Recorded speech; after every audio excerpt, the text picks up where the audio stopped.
Buenas tardes. Tengo el gusto de venirles a dar esta conferencia, cuyo título, como ya todos han de saber, es la situación política de Palestina en tiempos de Cristo. En primer lugar, me quiero presentar. Yo me llamo Rodolfo Chávez González. Soy ingeniero mecánico electricista, aunque toda mi vida profesional, se puede decir, me he dedicado a la docencia. Soy profesor de matemáticas y física en varias instituciones, ¿sí? Eh, Soy miembro del Centro Mexicano de Sindonología desde que se fundó el centro, desde el año de 1983. Bien, entonces, pues demos inicio a esta plática. Antes de comenzar a hablar de nuestro tema, los invito a todos a decir la oración del sindonólogo, la que tenemos aquí en pantalla. Señor, que quisiste dejarnos el testimonio de tu pasión, muerte y resurrección en la sábana santa, concédenos tu luz para conocerte, conocerte para entenderte y entenderte para amarte. Concédenos la gracia de la fortaleza para saber ser testigos tuyos y recibe nuestros actos para que, unidos a tus méritos, podamos contigo, después de la muerte, contemplar tu rostro real y verdadero y gozar contigo por toda la eternidad. Tú que vives y reinas por los siglos de los siglos. Amén. Bien, eh, la sábana santa, como probablemente la mayoría ya la conozca, ¿verdad? Es un objeto único. Es un objeto que cuando uno la estudia, ¿verdad? Todo lo que se le ha hecho, todos los estudios que se le han aplicado, pues le despierta a uno un creciente interés por la investigación. E investigación en todos los campos, tanto la investigación científica como histórica, política, teológica, etcétera. Entonces, eso es lo que propicia esta plática, esta conferencia, aunque el tema central no va a ser la sábana santa, ¿verdad? Eh, eh, Ella, junto con el personaje cuya imagen tiene grabado, ¿verdad? Nos conduce precisamente a investigar cuál era la situación política en tiempos de Cristo. Bueno, Jesucristo como hombre, ¿verdad? Como todos sabemos, pues vivió rodeado de un ambiente social y político que, si se analiza detenidamente, se podrá comprender no solamente cuál fue su mensaje, sino qué circunstancias lo rodearon su pasión, su muerte e incluso su resurrección. Más aún, si comprendemos la situación política que ocurría en ese entonces, podemos comprender aún mejor qué fue lo que rodeó a las primeras comunidades cristianas, o sea, a la iglesia primitiva, la que encabezaban los mismos apóstoles. Se pueden analizar los factores sociales, políticos, que de una manera providencial ayudaron a su expansión. Muy bien, cuando leemos los evangelios y en general el Nuevo Testamento, nos topamos con una serie de lugares, personajes, grupos, instituciones, etcétera. Nos topamos, por ejemplo, con los nombres de Judea, Galilea, Samaria, Jerusalén, Nazaret, Betania, Jericó, o con personajes, ¿verdad? Como Herodes, Pilatos, Caifás, el César, o grupos, ¿verdad? El Sanedrín, los fariseos, los saduceos, etcétera, etcétera. Todos esos nombres son representativos de el ambiente social y político que vamos a analizar, el que rodeó a nuestro Señor Jesucristo y a los apóstoles. Muy bien, ahora, Para poder comprender mejor este ambiente, ¿verdad? Que rodeó a Cristo, necesitamos dos cosas. En primer lugar, debemos de tener una idea básica de la geografía de la región. Y en segundo lugar, tenemos que remontarnos en el tiempo un poco, digamos hasta unos 4 siglos antes de Cristo, ¿sí? Para poder comprender mejor qué era lo que propiciaba toda la situación política en tiempos de Cristo. 4 siglos por lo menos, en realidad lo ideal sería remontarse más, unos 9, 10 siglos, ¿verdad? Hasta la época de David y de Salomón. Pero bueno, ahora sí que ya sería mucho, vamos a irnos a lo más inmediato, ¿verdad? 4 siglos antes. Muy bien. Palestina, ¿verdad? Es una franja estrecha de tierra. No tiene límites claramente definidos, ¿sí? Se encuentra en el extremo oriental del mar Mediterráneo, ¿sí? Es decir, aquí tenemos un mapa, ¿verdad? Bueno, para quienes no tienen una idea exacta, ¿verdad? De dónde está Palestina, ¿sí? El mar Mediterráneo, ¿verdad? Palestina se encuentra pues hasta el fondo, podemos decir, ¿verdad? Donde si consideramos que el estrecho de Gibraltar es la puerta de entrada al Mediterráneo, entonces Palestina está hasta el fondo, ¿verdad? Hasta topar. Eh, Ahora bien, desde la antigüedad, ¿verdad? Palestina fue considerada un territorio estratégico, tanto desde el punto de vista militar como comercial. ¿Por qué? Porque era, digamos, el pasillo natural que comunicaba a Egipto con las diversas potencias que se desarrollaron en Mesopotamia, ¿verdad? Es decir, cualquiera que quisiera ir de Egipto a Mesopotamia, pues el paso forzoso era Palestina, esa franja de tierra. Entonces, por esa razón, las diversas potencias de entonces luchaban por apoderarse pues de esa zona. El término Palestina proviene de la forma en que los griegos llamaban a esa región, Palestine, que ellos lo relacionaban con los filisteos, ¿sí? Por eso el nombre filisteos, porque los filisteos fueron uno de los varios pueblos que ocuparon la región.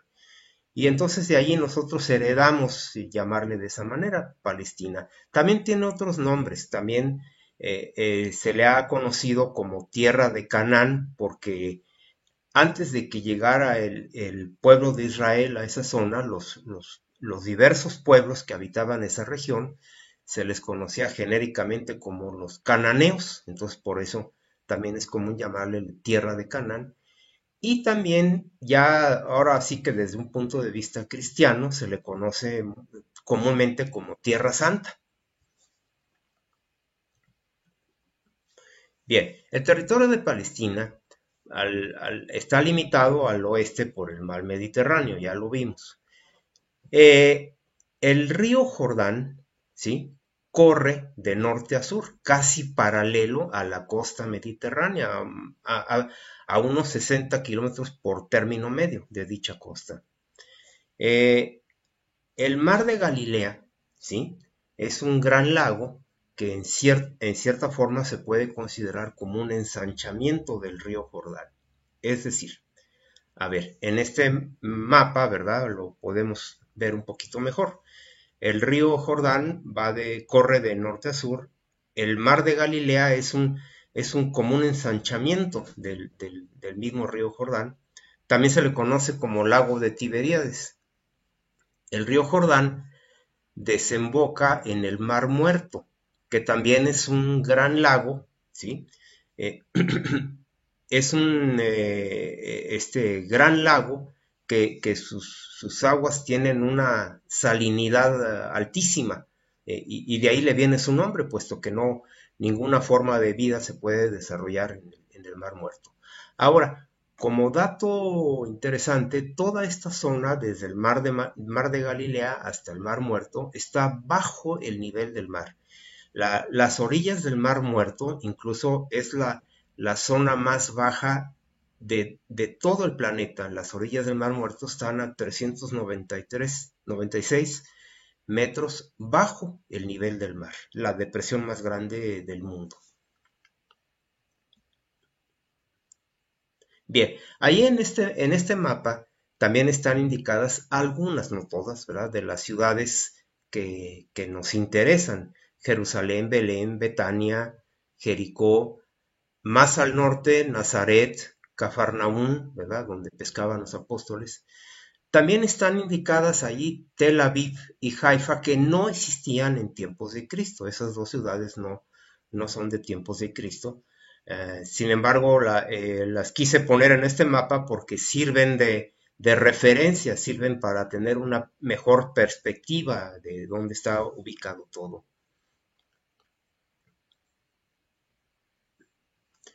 Bueno, desde tiempos bíblicos y hasta el día de hoy, inclusive, Palestina se ha dividido en varias regiones que no tienen límites claramente definidos.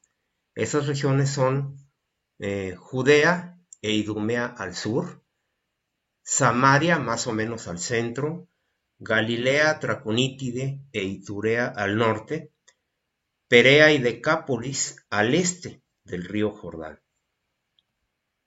Aquí lo podemos apreciar mejor en este mapa, ¿verdad?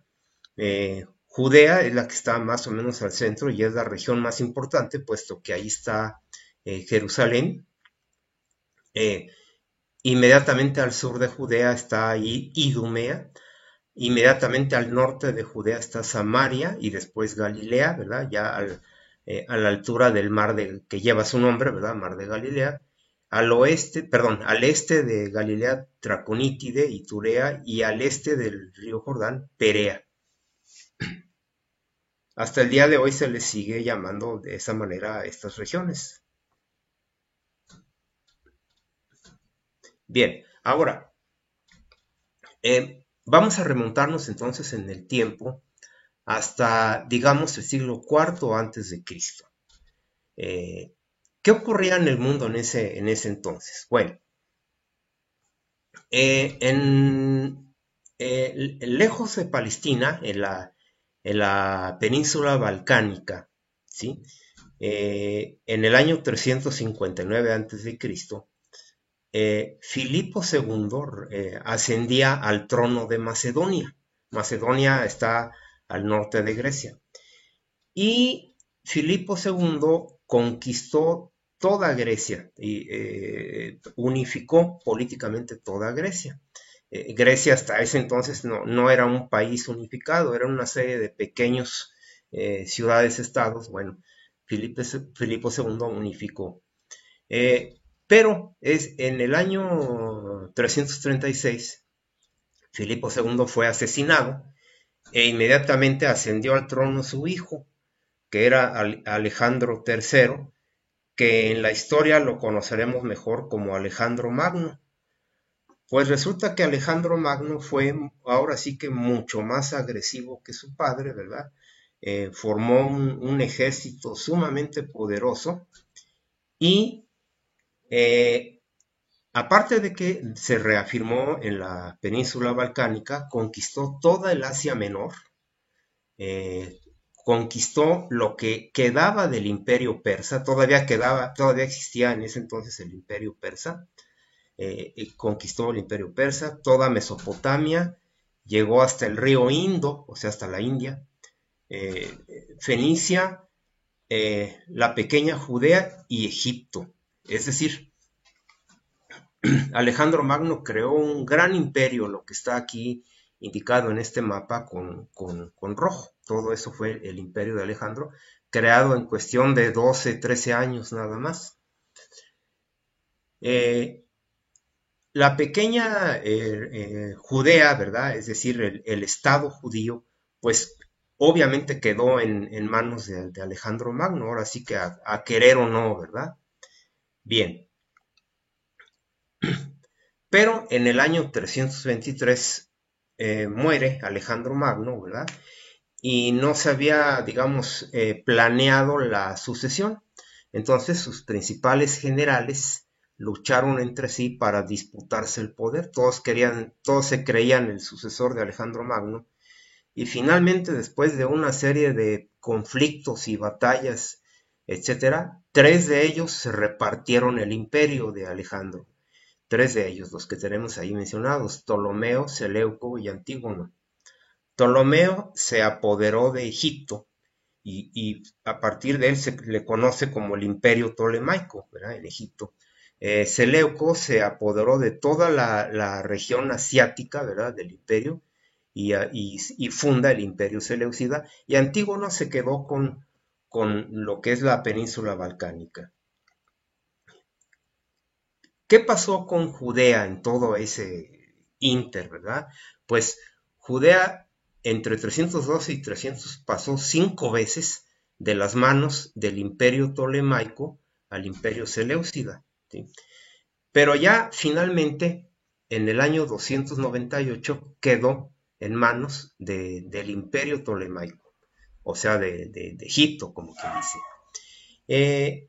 Y durante todo el resto del siglo III, o sea, desde ese año hasta el año 200 más o menos, el Estado judío, ¿verdad? Judea vivió una época de relativa tranquilidad, ¿sí? Pudieron en ejercer libremente su religión, ¿verdad? El pueblo judío. Ahora, es muy importante resaltar esto. Durante ese siglo III antes de Cristo, em, se propagó en toda la región la cultura griega, y por esa razón se le conoce, a partir de ese entonces se conoce como la época helenística, ¿verdad?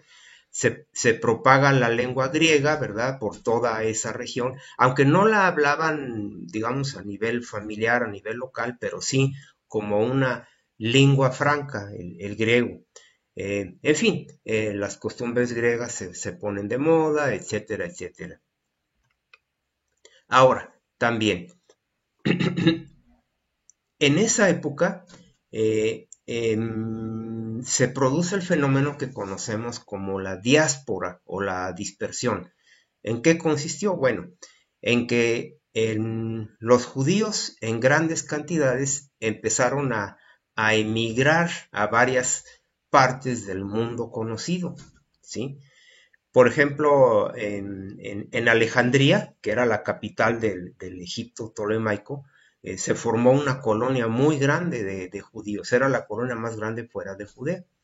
Pero había colonias en Asia Menor, en Grecia, en Mesopotamia. Incluso en Mesopotamia ya había colonias judías desde varios siglos antes, desde la época que los judíos fueron deportados, ¿verdad? Por Nabucodonosor.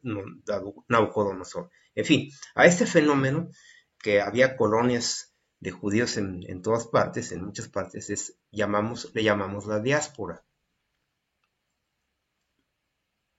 Ahora, otro asunto, otro detalle que también iba a tener en el futuro enormes consecuencias, es que precisamente como en Alejandría había una colonia muy grande de judíos que ya no hablaba arameo, ni mucho menos hablaba hebreo, decidieron por primera vez traducir las Sagradas Escrituras, la Biblia, el Antiguo Testamento, desde luego, ¿verdad?, al griego, ¿sí? Esto fue alrededor del año 270 a.C.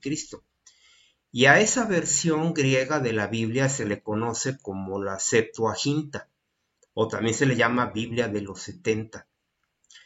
Esto tuvo grandes consecuencias, ya que a partir de ese momento de que ya existía una versión griega de la Biblia, los gentiles, o sea, los pueblos, los no judíos, tuvieron por primera vez acceso directo a las Sagradas Escrituras. Es decir, dicho de otra manera, la Biblia empezó a ser conocida en el mundo, ¿verdad? Por estar traducida al griego.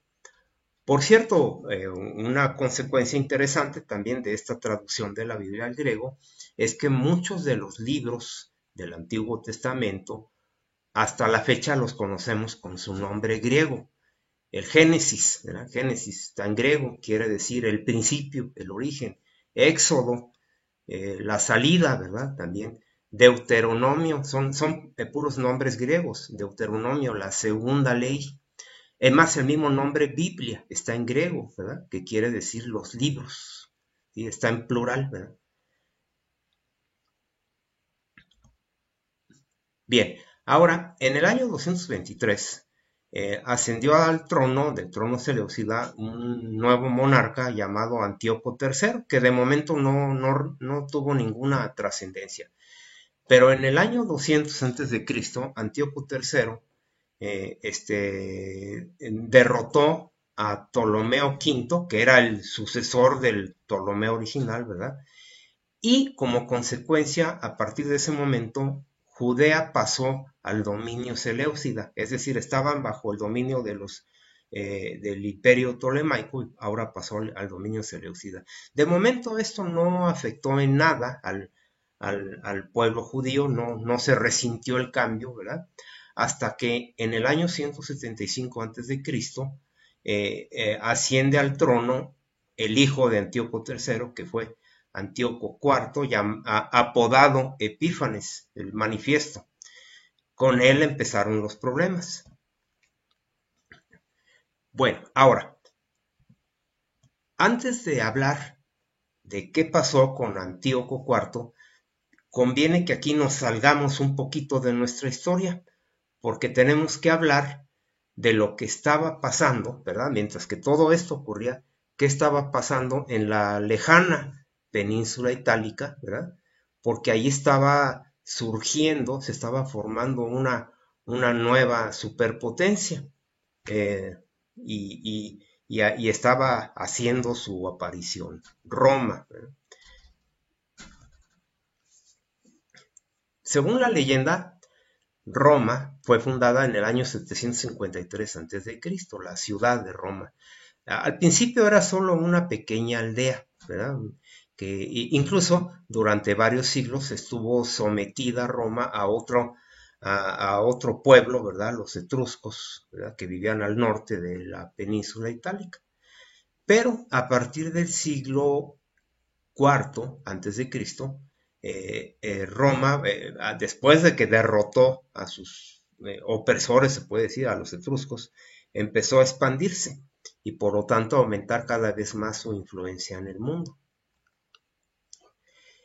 Ya para el año 270 a.C., Roma ya dominaba toda la península itálica completita.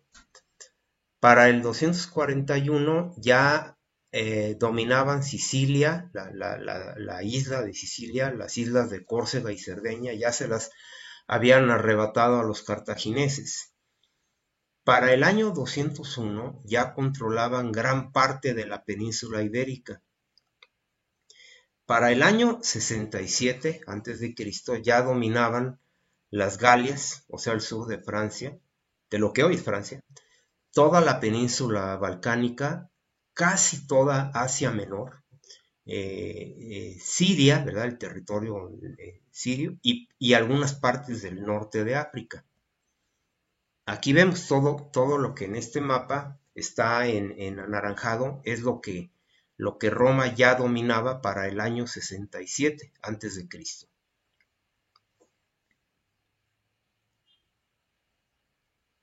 Bueno, ahora sí podemos retomar la historia de lo que iba a ocurrir con Antíoco IV.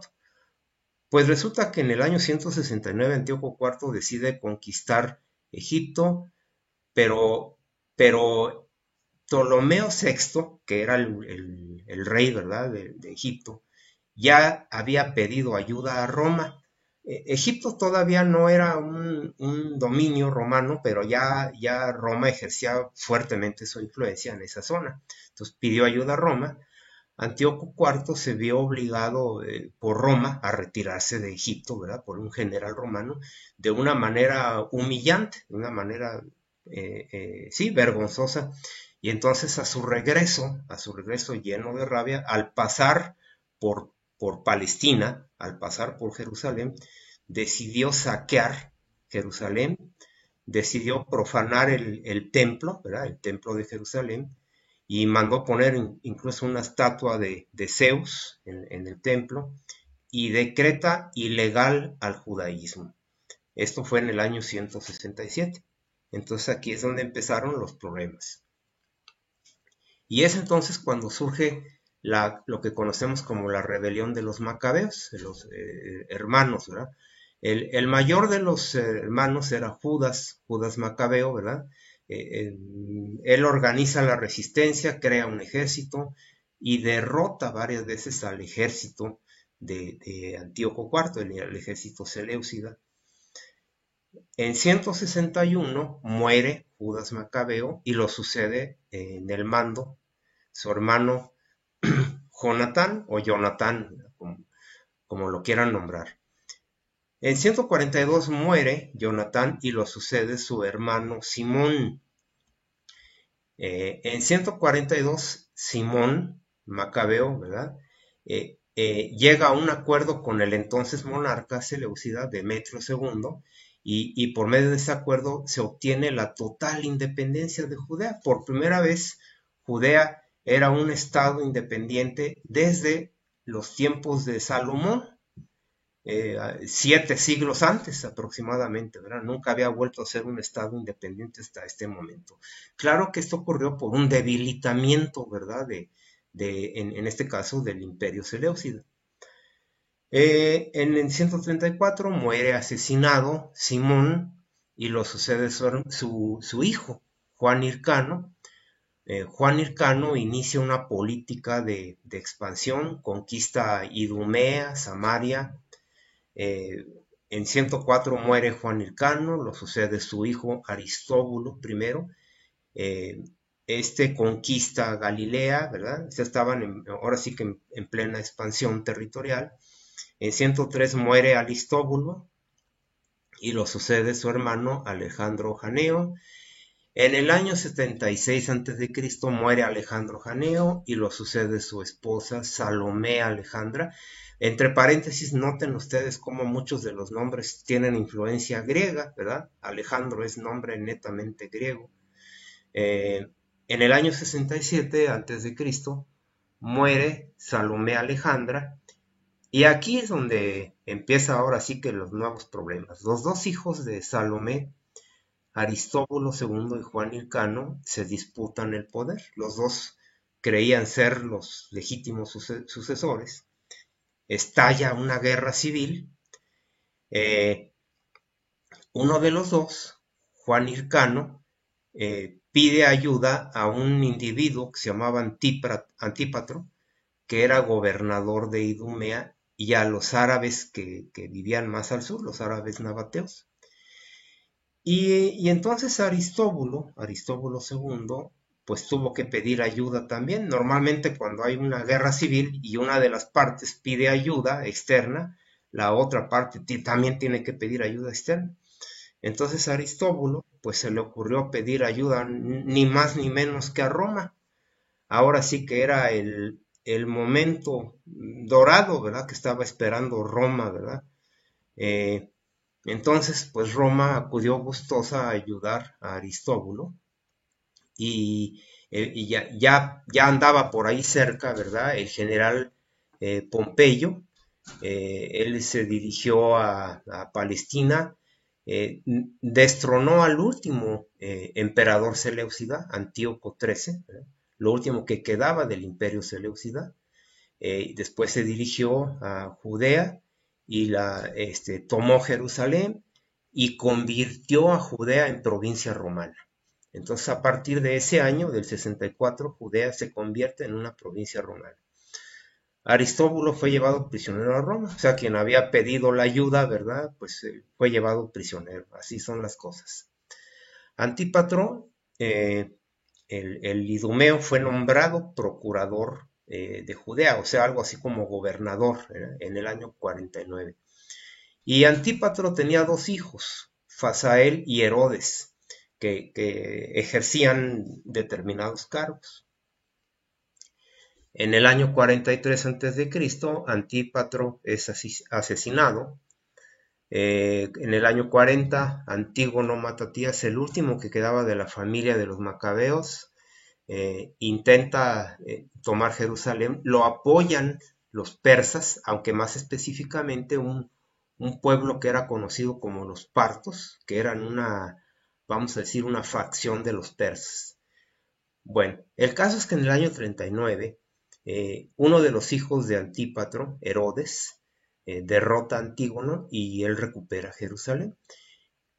Como premio, ¿verdad?, a esa recuperación, Roma lo hace rey, a Herodes lo hace rey de toda la región de Judea, Samaria, Galilea, Traconítide y Perea. Entonces, a partir del año 37, Herodes gobierna toda la región. Este es el mapa, ¿verdad?, del cual, ¿verdad?, fue rey Herodes el Grande, del que estamos hablando, a partir del año 39 a.C.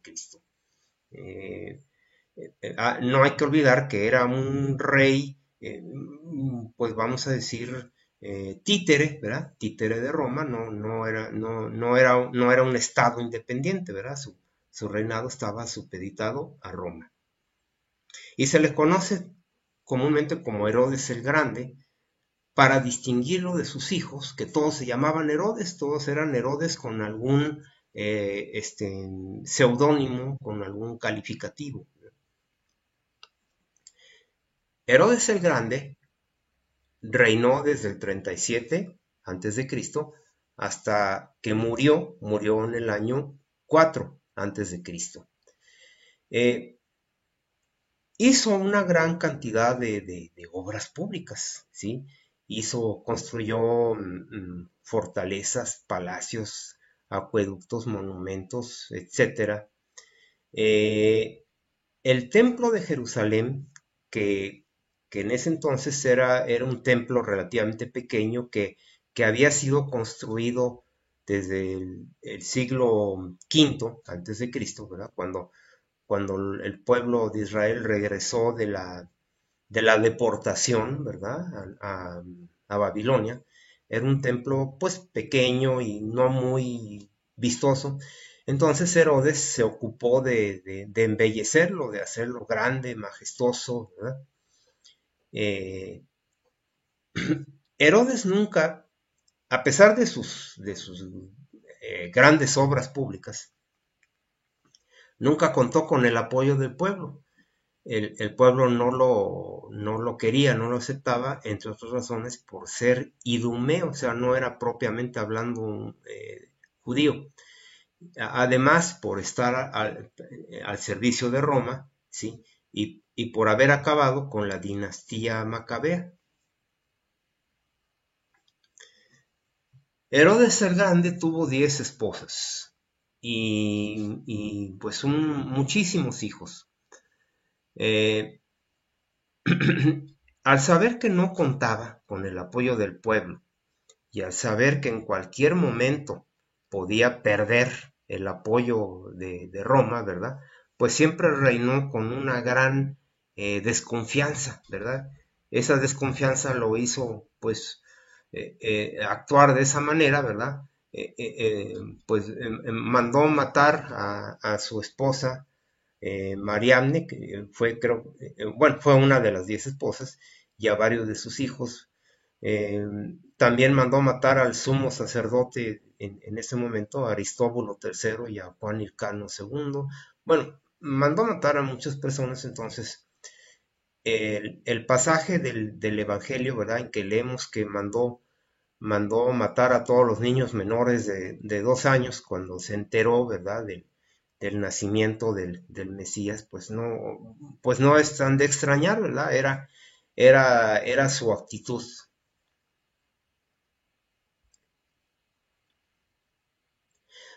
Ahora bien, Ya en los últimos años del reinado de Herodes, empezó a crecer mucho entre el pueblo judío, ¿verdad? La esperanza en el advenimiento del Mesías que venían anunciando los profetas. Eh, los escribas, que eran los expertos en las Sagradas Escrituras, los que conocían muy bien las Sagradas Escrituras, explicaban que ya en ese momento se estaba cumpliendo el tiempo señalado para el advenimiento del Mesías, el que señala el profeta Daniel. Claro, hay que entender que esta esperanza en el Mesías, ¿verdad?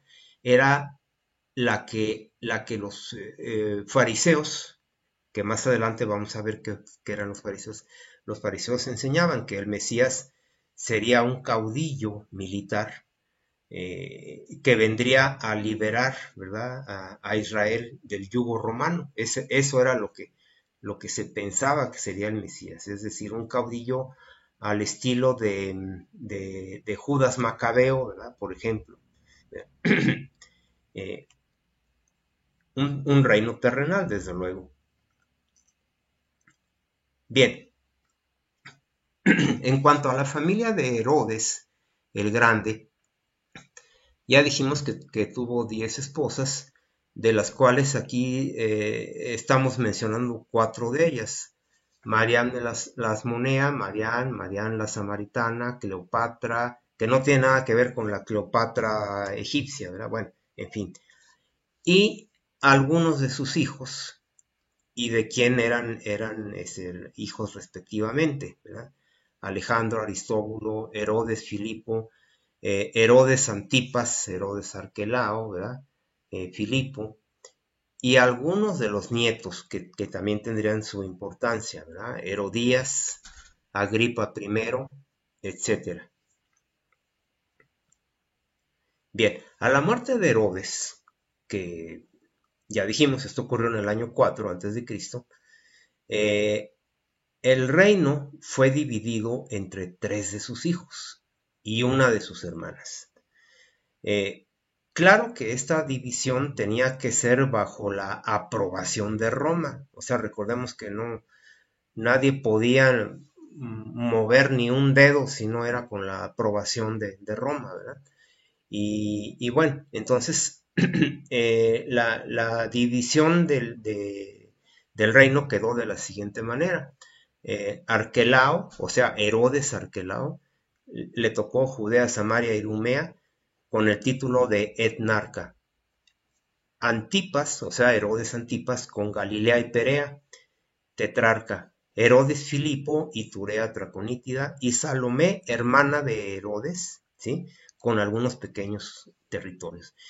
Pero Roma no quiso concederles a ninguno de ellos el título de rey. Eran títulos, digamos, de menor categoría. Así fue como quedó repartido, ¿verdad? El reino de Herodes. Lo que está en verde le tocó a Arquelao, a Herodes Arquelao. Lo que está en azul le tocó a Antipas, a Herodes Antipas. Lo que está más arriba, en anaranjado, ¿verdad? A Herodes Filipo.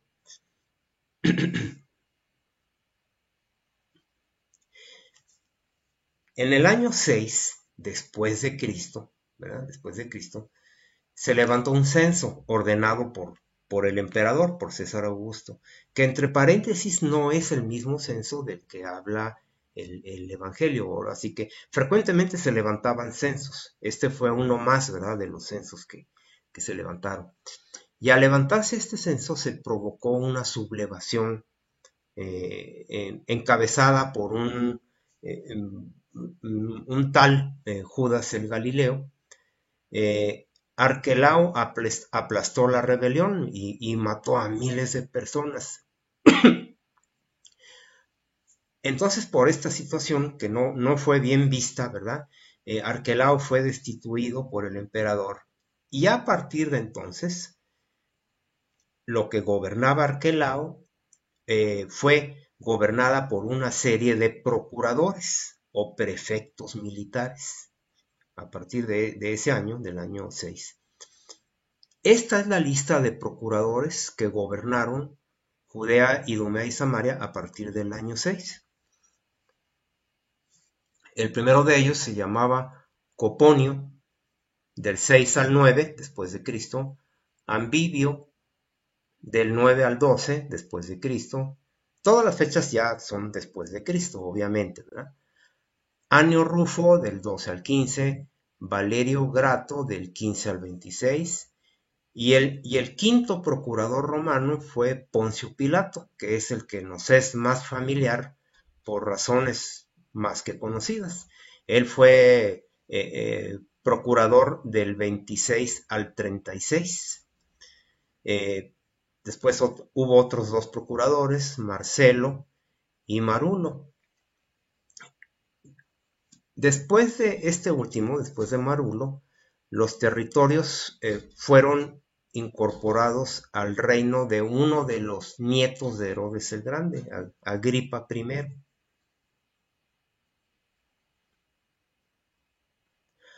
Por otra parte, ¿verdad? En otras partes del reino, ¿verdad? Herodes Filipo gobernó hasta su muerte, que ocurrió el año 34 después de Cristo. Herodes Antipas gobernó hasta el 39. Este Herodes Antipas también nos es muy familiar, ¿verdad? Que se menciona varias veces en el Evangelio, ¿verdad? Fue el que mandó decapitar a Juan el Bautista. Fue el que estaba de visita en Jerusalén cuando Jesús fue interrogado por Poncio Pilatos y Pilato lo mandó con Antipas, etcétera, etcétera. Muy bien. En el año 39, Calígula, ya era el nuevo emperador, ¿verdad? Tiberio, que era su inmediato antecesor, había muerto en el año 37, lo sucedió Calígula. Calígula fue quien nombró a Herodes Agripa, nieto de Herodes el Grande, y sobrino de Antipas y Filipo, rey de todos los territorios gobernados, ¿verdad? Por Filipo y Antipas. Como quien dice, con él se volvió a restaurar todo lo que anteriormente había gobernado Herodes el Grande.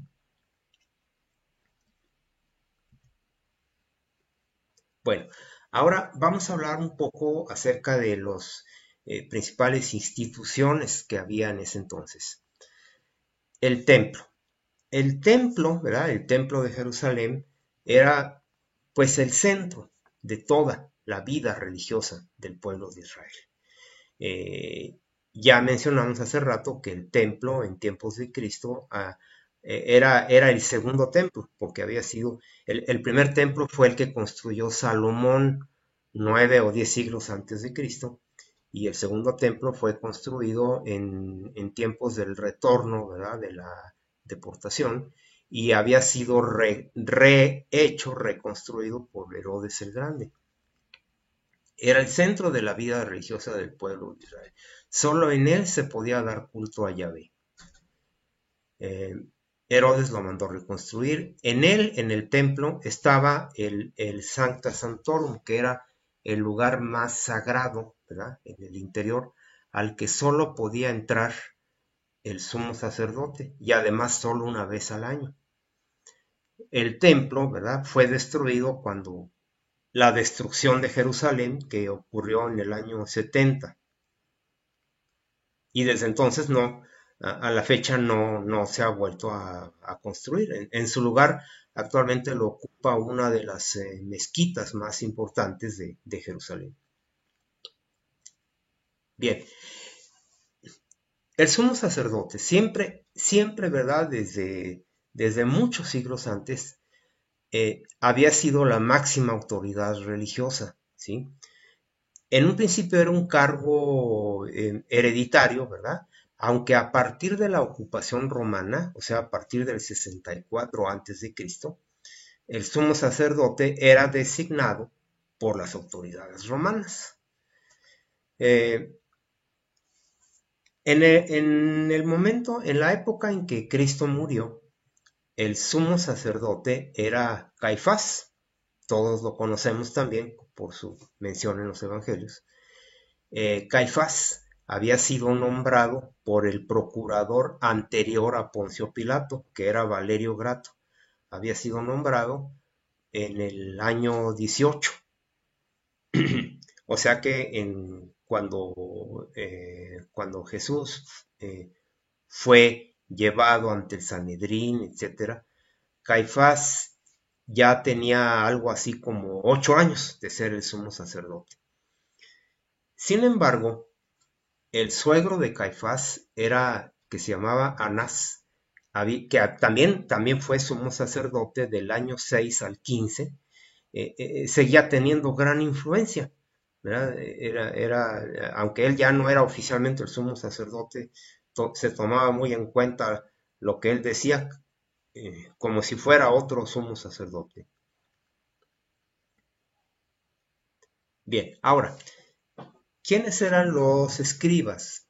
Bueno, los escribas eran los doctores de la ley, o sea, eran los expertos que conocían las escrituras, eh, eh, leían perfectamente el hebreo. Recordemos que en ese entonces el hebreo ya no era la lengua que hablaba el pueblo judío en general. La lengua común en ese entonces era el arameo, pero las sagradas escrituras estaban escritas en hebreo, la cual ya se había convertido en una lengua sagrada, una lengua litúrgica, que solamente los escribas la conocían, ¿verdad? La podían leer, la podían entender.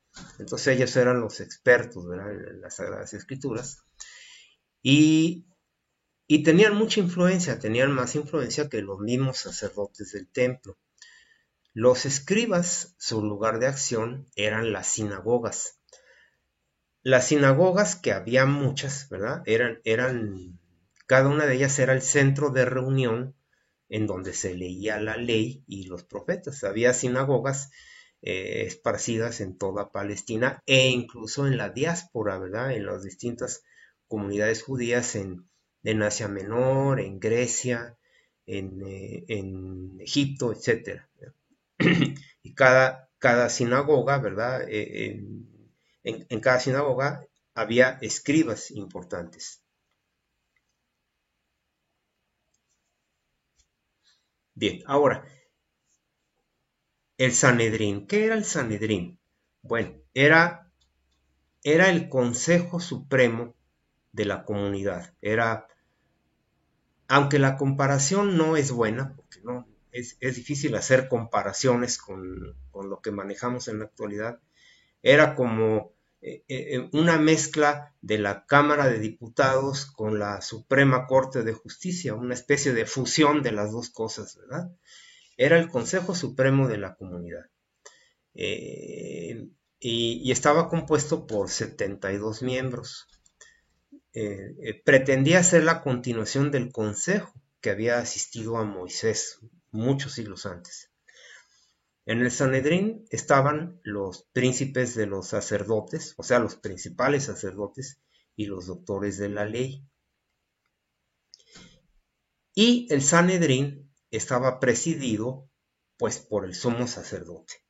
Era el presidente, pues, ¿verdad?, del Sanedrín. Era al mismo tiempo un tribunal supremo de justicia, un areópago teológico, o sea, donde se discutían los problemas de tipo teológico, y un consejo de gobierno. El Sanedrín, recuerden que estamos hablando de que quienes realmente mandaban eran los romanos. Entonces el Sanedrín existía gracias a que el gobierno romano, ¿verdad?, permitía, ¿verdad?, que siguiera existiendo.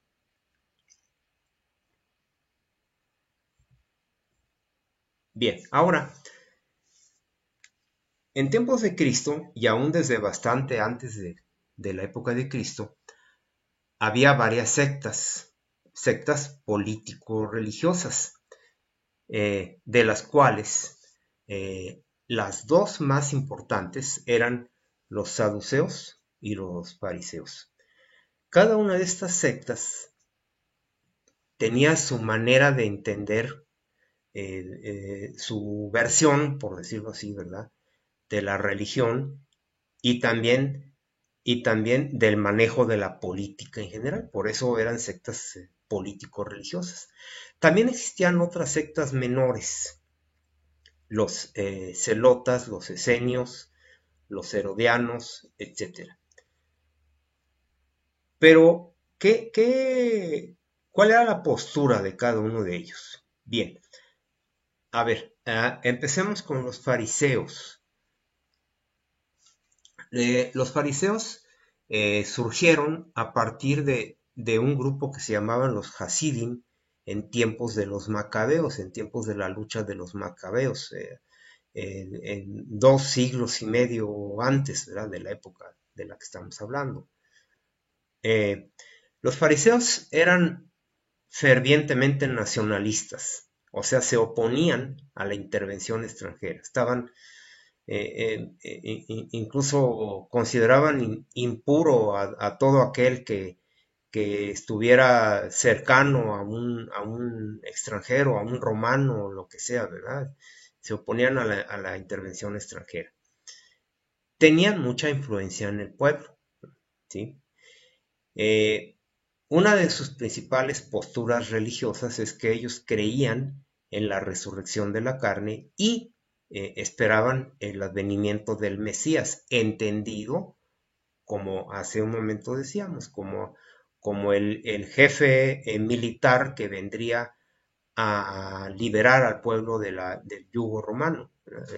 En ese sentido esperaban el advenimiento del Mesías. Y creían en la resurrección, pero también no de la misma manera que entendemos la resurrección actualmente, sino pues ahora sí que muy a su manera, muy particular, ¿verdad? Eh, eh, Creían en la ley y los profetas y daban mucha importancia a los detalles de la ley, a las observancias de la ley, a tal grado que olvidaban el espíritu de la ley. Todos recordamos todos aquellos pasajes del Evangelio en que insisten que no hay que hacer tal o cual cosa en sábado, ¿verdad? Es decir, eh, exigían que se cumpliera la ley por la ley misma, no por lo que protegía o resguardaba la ley. Los saduceos, la otra de las principales sectas. Los saduceos, bueno, se llamaban así porque pretendían relacionarse con Sadoc, quien fue el sumo sacerdote en tiempos de Salomón. Los saduceos, pues en su mayoría eran de la aristocracia, ¿verdad? De las clases altas, y sobre todo estaba formada por los príncipes de los sacerdotes. Ellos, a diferencia de los fariseos, eran partidarios de llevar la fiesta en paz con los romanos. No querían provocar nada, ¿verdad?, que se pudiera tomar como un levantamiento, como una rebelión contra los romanos, ¿sí? Se oponían a cualquier tipo de levantamiento. También los saduceos, a diferencia de los fariseos, solo aceptaban como verdadera la Torá, es decir, el Pentateuco. Ellos rechazaban todo lo relacionado con los profetas, con las tradiciones, rechazaban lo de la resurrección de los muertos y también lo del advenimiento del Mesías. Entonces eran pues bastante diferentes de los fariseos. Bien, ahora, había otras sectas menores. Estaban los celotes. También eran fuertemente nacionalistas, al igual que los fariseos, pero eran mucho más radicales. Ellos recurrían al asesinato, ¿verdad?, de todo aquel que sospechaban que colaborara con los romanos. Eran, pues, lo que hoy llamaríamos terroristas, ¿verdad?, los celotes. También estaban los herodianos. Los herodianos vamos a decir, el extremo opuesto. Eran los que no solamente estaban no solamente querían llevar la fiesta en paz con los romanos, sino que apoyaban la dominación romana, apoyaban la dinastía de Herodes. Había también un grupo que se les conoce como los esenios. Los esenios era un grupo de judíos que desde más o menos 150 a.C. se habían retirado completamente de la ciudad y se habían ido al desierto. Y eran una verdadera orden monacal, ¿verdad? Vivían, hacían un noviciado, hacían votos, eh, eh, comunidad de bienes. Ellos no reconocían el templo como el lugar más sagrado, es decir, estaban totalmente apartados del resto, ¿verdad? De los judíos.